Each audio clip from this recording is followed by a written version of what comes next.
Sekolah dan universitas saat ini harus menerapkan protokol kesehatan secara ketat. Apalagi wacana pembelajaran tatap muka yang akan dilaksanakan pada Januari mendatang, sekolah maupun universitas harus mempersiapkan prokes dengan baik. Saat ini, sekolah maupun universitas selalu berupaya untuk mentaati protokol kesehatan secara ketat. Apalagi adanya wacana dari Mendikbud untuk membuka sekolah tatap muka pada Januari mendatang, bidang pendidikan dalam hal ini selalu berupaya untuk menerapkan dan mempersiapkan prokes. Namun saat ini, angka dari COVID-19 semakin tinggi. Tentu tantangan ke depan keselamatan peserta didik masih menjadi hal terpenting, sehingga sekolah tidak menjadi klaster penyebaran COVID-19. Jadi kami di Universitas PGRI Mahadewa Indonesia ini selalu berupaya mentaati protokol kesehatan.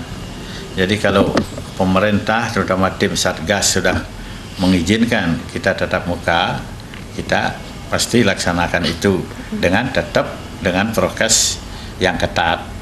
Jadi umpamanya hanya boleh sekian persen di kelas. Berarti kalau perlu ya dijadikan double shift kan begitu.